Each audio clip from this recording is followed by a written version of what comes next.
महायुतीच्या समन्वय समितीची लवकरच बैठक होणार। विधान परिषद निवडणुकीआधी महायुतीच्या समन्वय समितीची बैठक। विधान परिषदेवरती पक्षातून कोणते उमेदवार उभे करणार यावरती चर्चा केली जाणार। गायकवाड प्रकरण, नरेंद्र मेहता सरनाईक वाद मुद्द्यावर देखील चर्चा होणार असल्याची माहिती। राष्ट्रवादीच्या कोर कमिटीच्या बैठकीला सुरुवात। देवगिरी बंगल्यावरती सुनेत्र पवारांच्या उपस्थितीत बैठक सुरू झाली आहे। सुनील तटकरे, प्रफुल्ल पटेल आणि धनंजय मुंडेंची देखील बैठकीला उपस्थिती आहे। एकनाथ शिंदेंच्या नंदनवर या निवासस्थानी आमदार मंत्र्यांची बैठक बोलावल्याचं कळतंय। उपमुख्यमंत्री शिंदे मंत्री आणि आमदारांचा क्लास घेणार आहेत, सूत्रांची माहिती आहे। बैठकीमध्ये शिंदे आमदार आणि मंत्र्यांच्या कामाचा सविस्तर आढावा घेतील। शिवसेनेच्या ऑफरवरती आज भूमिका स्पष्ट करण्यापूर्वी बच्चू कडूंची मुंबईमध्ये प्रहारच्या प्रमुख पदाधिकाऱ्यांसोबत बैठक। पदाधिकाऱ्यांसोबत चर्चा केल्यानंतर बच्चू कडू भूमिका स्पष्ट करणार। वायबी चव्हाण सेंटरमध्ये दुपारी 12 वाजता कडूंची पत्रकार परिषद। विधान परिषदेसाठी प्रहार विलीन करण्याची कडूंना शिवसेनेची ऑफर। विलीनीकरणाची अट कोणी घातली हे अजून मला माहित नाहीये। शिवसेना नेत्यांसोबत चर्चा झाल्यावरच सर्व गोष्टी स्पष्ट होतील। बच्चू कडूंची प्रतिक्रिया। काल शिवसेना नेत्यांसोबत चर्चा होणार होती, परंतु ती झालेली नाहीये। शिवसेना विधान परिषदेच्या ऑफरवरती बच्चू कडूंची प्रतिक्रिया। 99% उद्धव ठाकरेच मवियाचे उमेदवार असतील। मवियाच्या विधान परिषदेच्या उमेदवारावरून मिलिंद नार्वेकरांचं विधान। ठाकरे असल्यानं उरलेला 1% सांगता येत नाही, पण boss is always right, Milind Narvekar यांचं विधान। शिवसेनेच्या नेत्या नीलम गोऱ्हेंना विधान परिषदेवर पुन्हा संधी दिली जाण्याची शक्यता आहे, सूत्रांची माहिती आहे। पक्षातच त्यांच्या नावाला विरोध करणारा एक वर्ग सक्रिय असताना शिवसेना पक्षातील वरिष्ठ नेतृत्वाकडून त्यांच्या नावावरती सकारात्मक विचार सुरू आहे। माजी मुख्यमंत्री एकनाथ शिंदे यांच्या कार्यकाळातील 14 तलाव संवर्धन प्रकल्पांची मंजुरी रद्द। राज्य पर्यावरण विभागाचा मोठा निर्णय आहे। आदित्य ठाकरे मंत्री असताना मंजुरी मिळालेल्या 3 प्रकल्पांना देखील इथं ते प्रकल्प रद्द करण्यात आलेले आहेत। प्रकल्पांसाठी वितरित 91 कोटी व्याजासहित वसूल करण्याचे आदेश दिले जात आहेत। बीडच्या मस्साजोगमधील सरपंच पदासाठी झालेल्या पोटनिवडणुकीची आज मतमोजणी होणार आहे। दिवंगत सरपंच संतोष देशमुख यांच्या हत्येनंतर सरपंच पदासाठी काल पोटनिवडणुकीचं मतदान झालं।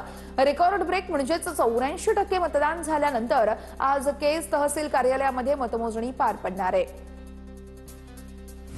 मीरा रोड सुरक्षा रक्षकावरती चाकू हल्ल्याचं प्रकरण। आरोपीच्या घरातून 2 वुल्फ हल्ले, इस्लामिक स्टेट संदर्भातील चिठ्ठी जप्त, लॅपटॉप, मोबाईल, पेन ड्राईव्हसह संशयास्पद साहित्य पोलिसांच्या हाती लागलेले आहे। महाराष्ट्र एटीएस कडून ठाणे एटीएसकडे तपास हस्तांतरित करण्यात येतोय। आरोपी पूर्वी अमेरिकेत वास्तव्यास होता। पत्नी अफगाण वंशाची असल्याची माहिती तपासात समोर आली आहे। नाशिकमधील टीसीएस धर्मांतर आणि लैंगिक शोषण प्रकरणातील प्रमुख संशयितांना आज पुन्हा कोर्टात हजर केलं जाईल। 6 दिवसांची पोलीस कोठडी संपल्यानंतर आरोपींना आज कोर्टात हजर केलं जाणार आहे। एसआयटीकडून तपासाचा वेग कायम आहे। अकोल्यामध्ये प्रेमाच्या नावाखाली विवाहित तरुणाकडून हिंदू तरुणीचं अपहरण करून 5 दिवस घरात डांबून ठेवलं। खदान पोलिसांकडून तरुणीची सुटका। लव्ह जिहादचा प्रकार असल्याचा हिंदुत्ववादी संघटनांचा आरोप आहे। आरोपी जमीर काझी पोलिसांच्या ताब्यात आहे। बोंधू खरातचा आज एसआयटी पुन्हा ताबा मागणार आहे। 8व्या गुन्ह्याच्या तपासासाठी एसआयटी कोर्टात खरातचा ताबा मागणार आहे। लैंगिक शोषणाच्या 7 गुन्ह्यांमध्ये खरातला आतापर्यंत 42 दिवसांची पोलीस कोठडी सुनावण्यात आली आहे। बोंधू भोसलेच्या नावावरती चिलवडीत कोट्यवधींची 25 एकर जमीन आहे। उंदरगाव, घोटी, गाणगापूर, पुणे या ठिकाणी कोट्यवधींची मालमत्ता। बोंधू भोसलेची कर्जतमधील जमिनीचा भाव 20 ते 25 लाख रुपये इतका। मुंबईतील एकाच कुटुंबातील 4घांच्या मृत्यूचं प्रकरण। मृतांच्या शरीरामध्ये पेनकिलर सदृश्य पदार्थ आढळल्याची शक्यता आहे। रात्री जेवणामध्ये बिर्याणी खाल्ल्यानंतर कलिंगड खाल्ल्यानं कुटुंबियांचा मृत्यू झाल्याचा संशय व्यक्त केला जातोय। कोल्हापुरात गोकुळ दूध संघावरती प्रशासक राज येणार आहे। मुख्यमंत्री देवेंद्र फडणवीसांचे तसे स्पष्ट संकेतच आहेत। महायुतीच्या नेत्यांची मुख्यमंत्री आणि उपमुख्यमंत्र्यांसोबत बैठक। 4 मे रोजी संचालक मंडळाची मुदत संपत असल्यानं बैठक आहे।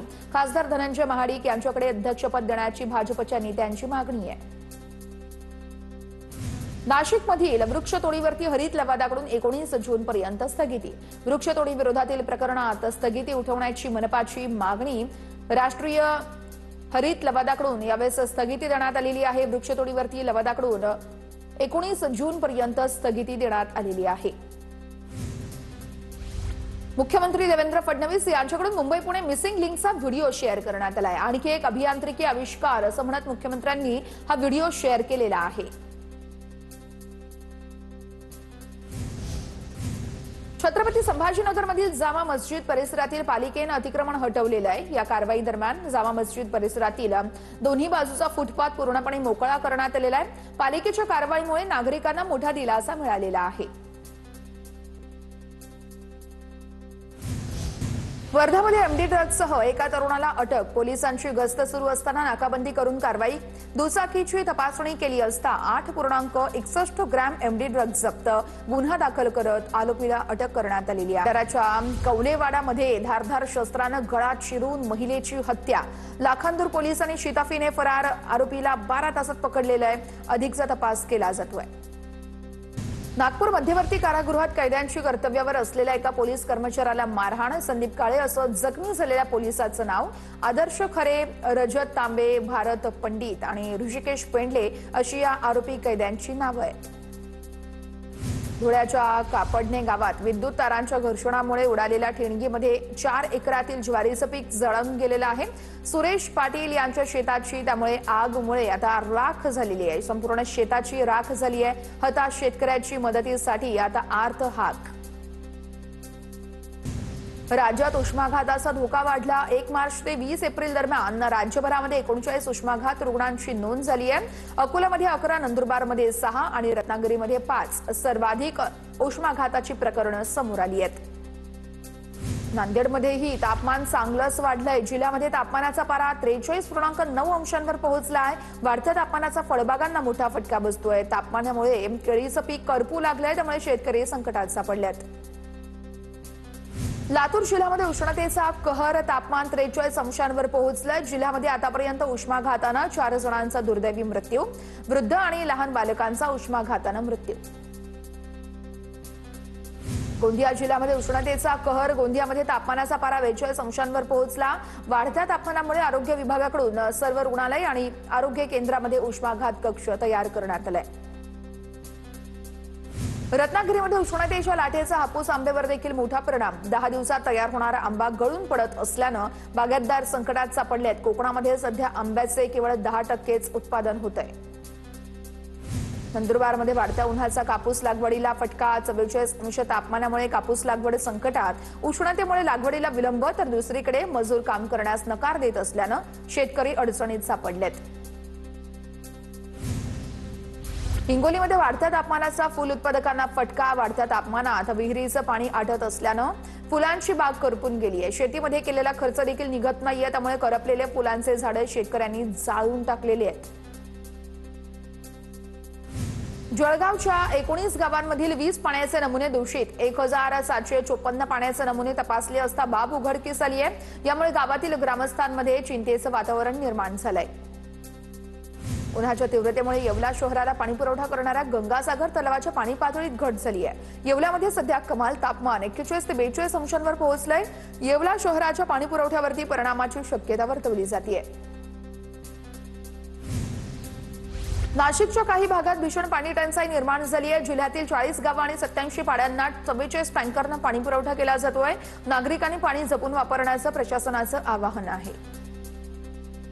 युद्धानंतर नंदुरबारच्या ग्रामीण भागात गॅस टंचाई। ऑनलाईन बुकिंग नंतरही सिलेंडर मिळत नसल्यानं नागरिक हैराण झालेत। डीएससी नंबर आणि पुरवठा व्यवस्थेवर प्रश्नचिन्ह उपस्थित झालंय।